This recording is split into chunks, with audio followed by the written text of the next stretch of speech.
morning, ladies. This one's going to be controversial, so drop your socks and grab your cocks because today we're talking about TypeScript. TypeScript is a superset of JavaScript, which is both an object-oriented and procedural programming language, which has had an astronomical rise to fame over the past 20 years due to its role in being the literal backbone of web programming. JavaScript on paper has a pretty simplistic syntax, but any seasoned developer would know that it is an absolute bitch to work with. I'll get more into the specific issues in a minute, but due to these difficulties, TypeScript was snapped into existence by Microsoft. The main glaring difference between JavaScript and TypeScript is TypeScript's implementation of a typing system. Well, duh. This means that when you create some type of data in TypeScript, you will actually explicitly include the type of data instead of it being auto-inferred by the compiler at runtime. For example, let's declare a variable in JavaScript. You can see here that we instantiate the variable x and set it to a value of 10. Then we output it to the console. And before I even finish, I can already hear some of you in the comments. Well, Gage, if I don't have to include the type, doesn't that remove some boilerplate code, making it easier to read?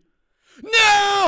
Don't get me wrong, for this example specifically, inferred types are probably a little bit easier to read than explicit. But holy shit, trust me, when you build a project and you scale it to like 100 files, explicit typing is just one of the things that will save your ass when it comes to code readability and organization. But anyways, enough of me yapping and back to the example. Inferred typing, great. Now let's change up this code and make it TypeScript compatible. You can see here that we use a colon after the name of the variable, and then after the colon, we actually put the type of variable. And after you do that, you use it just as any regular JavaScript variable. But all right, I have a confession to make. Remember earlier when I said, now let's change up this code and make it TypeScript compatible? Well, yeah, I was kind of lying. When we changed the code to include the type of variable, you didn't actually need to do that.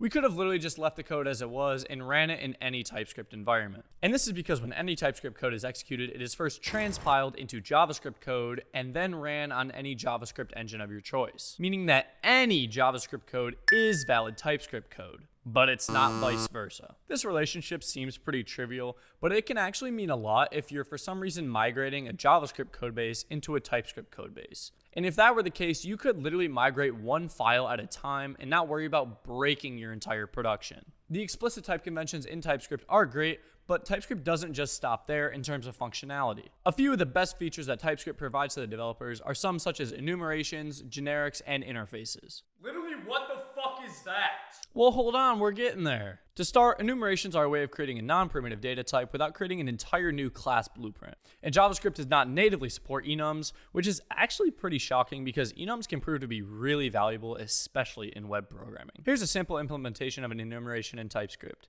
The actual declaration of the enum is pretty standard across the board, and when you want to use the enum as a type, you can do something like this. Interfaces possess a similar functionality to enumeration, but on a more complex scale. An interface defines a contract for the shape of an object.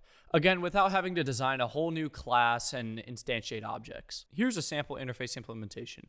And you can see that when we create the object, we have to follow the type agreement we created when defining the interface. A great real-world application for interfaces is defining a schema for properties that are passed into functional components in React. So instead of having the component accept each variable when it's created, you can just create an interface with all the variables that you need, and then accept the interface through the properties. So when you actually use the component, you can just create an object of the interface and then pass that object into the component. And last but not least, generics. Generics are a slightly more advanced concept in the world of programming, and honestly, I really haven't used generics, I don't think once in actually writing web apps, but we'll go over it, why not? Generics are a way of designing classes without having a specific type to their name. Let's say you design a class for a data structure, and when you create objects of that class, you don't know if you'll want it to store an integer or a float or a string or whatever primitive of your choice. In this case, you would design the class with a generic, and then when you create the object, you would pass in the type that you want to use. Pretty sick, right? If you're a web programmer, you're probably more advanced than me, so leave it down in the comments an example of when you use generics. TypeScript is pretty cool. It's a great alternative to the absolute clusterfuck that JavaScript has become. Explicit types, extended functionalities, and translation, to name a few,